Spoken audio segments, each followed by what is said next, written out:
नमस्कार मित्रांनो, स्वागत आहे तुमचं सिंपल टुगेदर या युट्यूब चॅनलवर।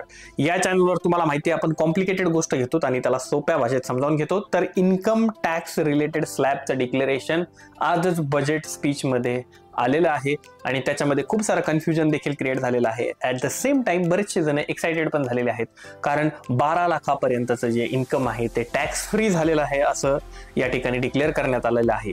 तर मित्रांनो, याच्यामध्ये कंडिशन्स अप्लाइड असणार आहेत। तर जाणून घेऊया आजच्या व्हिडिओमध्ये की आजच्या बजेट स्पीच मध्ये नेमकं इन्कम टॅक्स रिलेटेड काय बोलण्यात आलेलं आहे। तर सर्वात प्रथम मित्रांनो, तुम्हाला स्क्रीनवरती एक PDF दिसत असेल, तर त्याच्यामध्ये 12 लाखापर्यंतचं जे इन्कम आहे ते इन्कम न्यू टॅक्स रेजिम मध्ये टॅक्स फ्री करण्यात आलेलं आहे। पण ॲट द सेम टाइम तुम्ही जर खाली बघितलं तर त्या ठिकाणी तुम्हाला टॅक्स स्लॅब दिलेले आहेत। तर हे स्लॅब तुम्ही बघू शकता, 4 लाखाच्या पासून पुढच्या इन्कम वरती टॅक्स स्लॅब जो आहे 5%नुसार, 10%नुसार, 15%नुसार जे स्लॅब्स आहेत ते डिफाईन करून दिलेले आहेत। तर सर्वात प्रथम आपल्याला या ठिकाणी हे समजून घ्यायचं आहे की ही जी 12 लाखाची कंडिशन आहे ती कंडिशन जी आहे ती अशा प्रकारे लागणार आहे की ज्यांचं उत्पन्न 12 लाख किंवा त्याच्यापेक्षा कमी आहे त्याच लोकांना ही स्कीम लागू होणार आहे।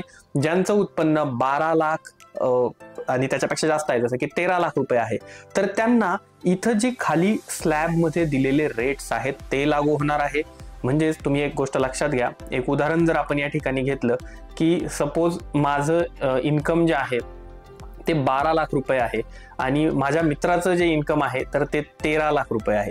तर 12 लाख रुपये वाल्याला किती टक्के टॅक्स लागेल मित्रांनो? न्यू टॅक्स रेजिम मध्ये तो गेल्यामुळे 0 रुपये टॅक्स लागेल, कारण 12 लाखापर्यंतचं उत्पन्न जे आहे ते एक्झेम्प्ट केलं जाईल असं या ठिकाणी स्पीच मध्ये बोलण्यात आले। वेअर 13 लाखावाल्याला हे स्लॅब्स जे आहेत ते लागणार आहेत। म्हणजे 4 लाखावरती 5% म्हणजे 4×5 20,000 रुपये त्याला इथं लागणार आहेत। त्याच्यानंतर पुढचे 4 लाख रुपये त्याचे 10% येतील, त्याच्यामुळे इथं त्याला 40,000 रुपये लागणार आहेत।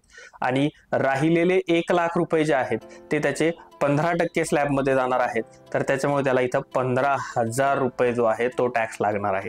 तर टोटल 40, 50, 60, 70 असा त्याला मिळून 75,000 रुपये जो आहे तो टॅक्स त्या ठिकाणी त्याला पे करावा लागणार आहे मित्रांनो।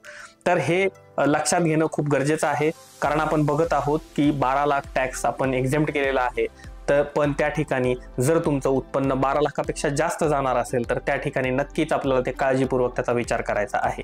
तर याच्यामध्ये बरेचसं कन्फ्युजन आहे की नेमकं याचं इम्प्लिमेंटेशन कसं होणार आहे आणि टॅक्स स्लॅब जे आहेत किंवा न्यू टॅक्स रेजिम मध्ये जे स्टँडर्ड डिडक्शन जे आहे, आता उदाहरणार्थ तुम्ही या ठिकाणी बघू शकता की nil tax slab up to 12 lakh आणि 12,75,000 for salary tax person with standard deduction of 75,000। म्हणजे जे सॅलरीड लोक असणार आहेत ना, त्या सॅलरीड लोकांसाठी हे 12,75,000 असणार आहेत, कारण 75,000 हे स्टँडर्ड डिडक्शन सॅलरीड पर्सनला जे आहे ते देण्यात येतं। तर त्याच्यामुळं ज्यांना 12,75,000 आहे पण ते सॅलरीड आहेत आणि त्यांचं स्टँडर्ड डिडक्शन जे आहे ते त्या ठिकाणी जर घेतलं त्यांनी तर 12 लाख आणि त्याच्यापेक्षा जास्त सॅलरी क्रिएट होते, तर त्या ठिकाणी त्यांना नील टॅक्स स्लॅब जो आहे तो लागणार आहे। तर हे आपण आज या ठिकाणी समजून घेतलं मित्रांनो।